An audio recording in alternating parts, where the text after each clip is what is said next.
Well, one of the areas that's receiving a lot of attention is the idea of what we call cryostimulation, cryotherapy. This is very, very different.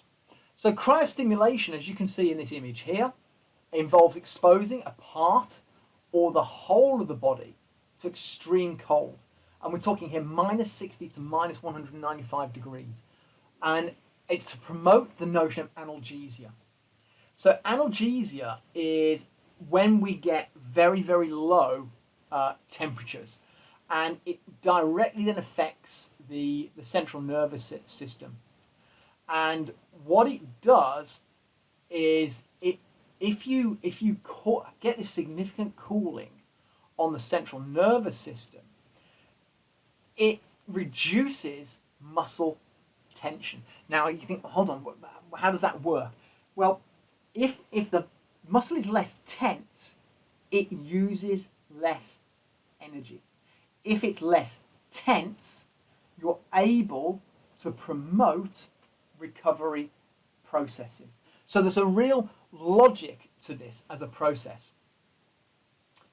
Now, cryostimulation as a notion, which is what you're seeing here, as I've got, is reported to reduce post-traumatic edema, inflammation, the exchange of inflammatory products. It reduces carbon dioxide, apparently accelerates metabolism, nutritional substrates are increased, molecular oxygen, etc., and even facilitates post-exercise recovery, reducing things like delayed onset muscle soreness and exercise damage. It seems to be kind of an approach that is highly beneficial, and you can think about the benefits of that, particularly in high performance sport, where we're trying to certainly remove inflammation, we're trying to reduce things like muscle soreness, we're trying to facilitate these recovery processes.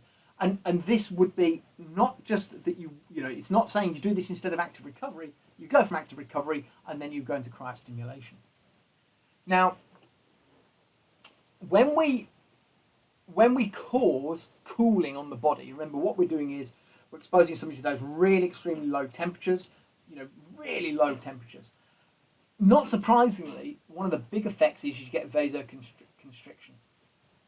And what that does is you get a vasoconstriction, you now decrease the amount of blood that goes in and the amount of blood that is ejected from the muscles and also some of the organs. And what that has an effect on is it decreases what we call cell permeability. It decreases cell leakage and it reduces fluid diffusion into the interstitial space.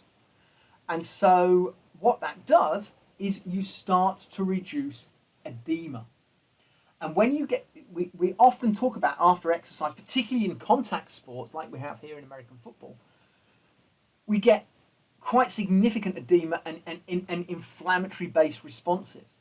But the theory behind this is if you get a vasoconstriction, you reduce the edema and you reduce the inflammatory response. So if I reduce the edema and the inflammatory response, I theoretically accelerate the recovery for a subsequent bout of exercise or subsequent interaction with another player. So as a result of this, you then get low muscle temperature. And if I get a low muscle temperature, you get a reduction in enzymatic activities, metabolism slows down. We talked about inflammation already. And you get what we call a secondary degradation. It's a hypoxic effect. Because remember, if I'm reducing blood flow to the muscle, then by definition, I'm reducing oxygen availability. And you reduce what's called the ischemia reperfusion condition. And it sounds crazy, but you think, well, how does that work? Well, it's a little bit like we see with athletes using blood flow restriction in training, that by causing this reduction, you trigger a slight hypoxic effect. But remember that what happens when I release the vasoconstriction, that is, I take the individual out of the cold exposure, you will suddenly start to get an increase in blood flow into the muscle, and you get, the thinking is you actually get a greater reperfusion of the muscle and the cell after cryostimulation than you would do without. In other words, you get greater oxygen availability, you get greater clearance of the byproducts of inflammation. So it's a very logical notion that is being proposed here.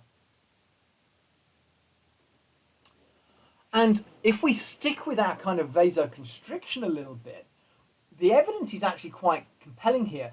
There's this notion of what we call a strong activation, and it's an activation of the sympathetic nervous system, and we get a release of noradrenaline, and that has a direct effect on pain.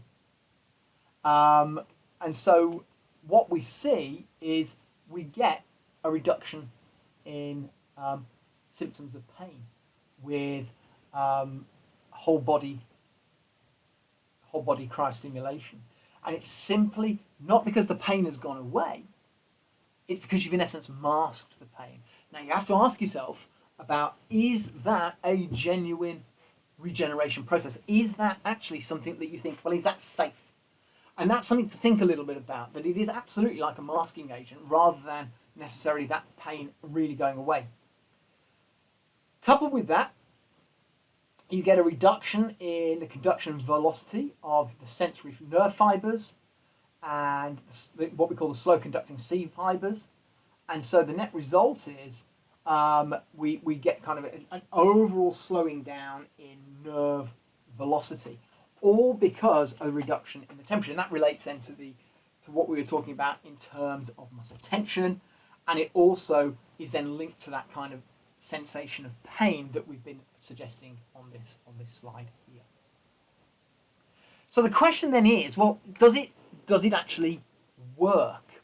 So the best way to reflect on this is taking data using taking studies that use meta-analyses.